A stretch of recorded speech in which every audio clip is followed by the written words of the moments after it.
கருப்பு உளுத்தங்களியோட தான் இன்றைக்கி டே வந்து ஸ்டார்ட் ஆச்சு. நான் ஸ்கூல் படிக்கும்போதுலேருந்தே இதை அடிக்கடி செஞ்சு கொடுப்பாங்க. அப்போல்லாம் எனக்கு இதை பார்த்தாவே பிடிக்காது. இதை வேறு சாப்பிட்ணுமா அப்படின்னு சொல்லிட்டு அம்மா அந்த பக்கம் நகர்ந்ததுக்கப்புறம் எந்த சட்டியில் இருந்துச்சோ அதிலே போட்டு மூடி வச்சுட்டு வந்துடுவேன்.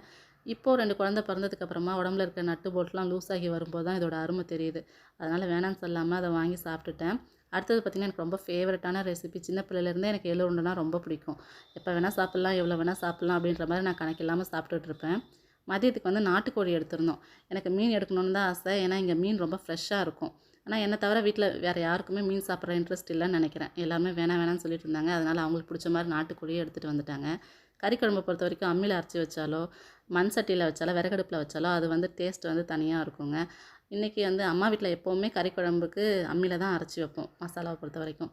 அதே மாதிரி தான் இன்றைக்கி வெங்காயம் முதற்கொண்டு முதல்ல தட்டி கொடுத்துட்டு, அதுக்கப்புறம் மசாலா பொருள்லாம் வறுத்து வச்சுருந்தாங்க. அதையும் வந்து அரைச்சிட்டு வச்சுட்டு தேங்காய் சோம்புலாம் அரைச்சி கொடுத்துட்டேன். புது வத்தலாக இருக்கும்னு நினைக்கிறேங்க. கையெல்லாம் அவ்வளோ எரிச்சலாக இருந்துச்சு. ஈவினிங் வரைக்குமே அந்த எரிச்சல் இருந்துட்டு இருந்துச்சு. ஆனால் குழம்பு ரொம்ப நல்லா இருந்துச்சு.